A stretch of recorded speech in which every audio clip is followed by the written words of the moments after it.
Malami, who served under former President Muhammadu Buhari, was arrested by the Economic and Financial Crimes Commission on corruption charges and has been in detention. Now, even though the court has granted him bail and he has fulfilled every single requirement to walk out of that prison as a free man, he is refusing to leave. Why? Because he fears that the moment he steps outside those prison walls, operatives of the Department of State Services will immediately rearrest him. This is not just any ordinary legal drama. This is a situation that speaks volumes about the complex power dynamics and the intense scrutiny facing former government officials in Nigeria today. Think about it for a moment.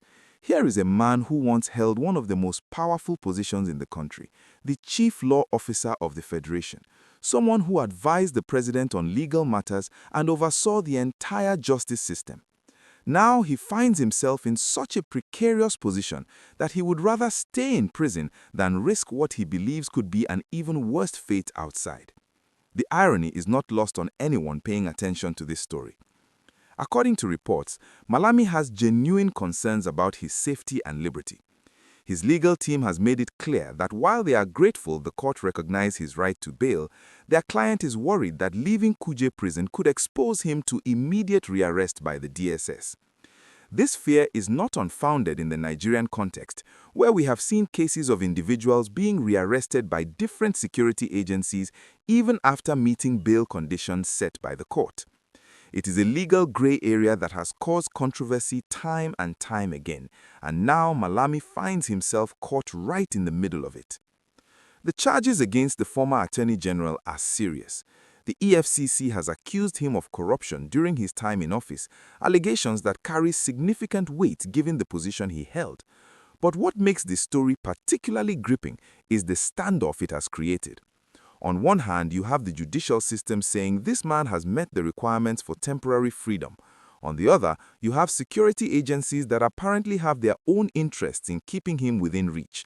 And in the middle of all this, you have Malami himself making the calculated decision that prison might actually be the safer option right now.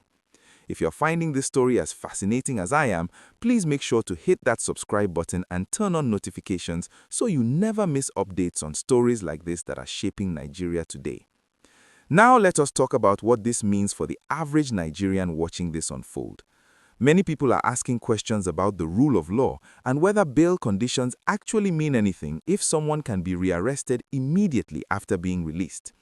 The Constitution guarantees certain rights, including the presumption of innocence until proven guilty, but situations like this make people wonder if those protections are truly effective. Some legal experts have weighed in, saying that while multiple agencies can investigate different offenses, there should be better coordination to prevent what appears to be harassment or intimidation of suspects. Others argue that if security agencies have legitimate reasons to detain someone, they should present those reasons in court rather than engaging in what looks like a game of catch and release. Malami's case also raises questions about how former government officials are treated after they leave office.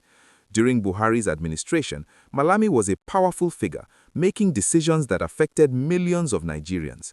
Now, under a different administration, he finds himself facing the full force of anti-corruption agencies. Some see this as proof that no one is above the law and that accountability is finally catching up with those who may have abused their positions. Others see it as politically motivated persecution, arguing that this is what happens when power changes hands in Nigeria. The truth, as always, probably lies somewhere in between, but what is undeniable is that this story has captured the attention of the entire nation. The situation at Kuje Prison right now must be quite unusual. Imagine the prison officials dealing with an inmate who has been granted bail, has met all the conditions, but simply refuses to leave. It is not every day that someone chooses to stay in detention voluntarily.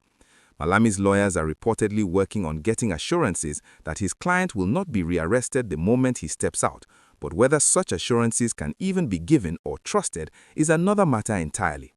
This is a developing story and many Nigerians are watching closely to see how it unfolds because it could set important precedents for how bail conditions are respected and how different security agencies coordinate their actions. If you have thoughts on this story or if you think Malami is making the right call by staying put, drop your comments below and let us know what you think.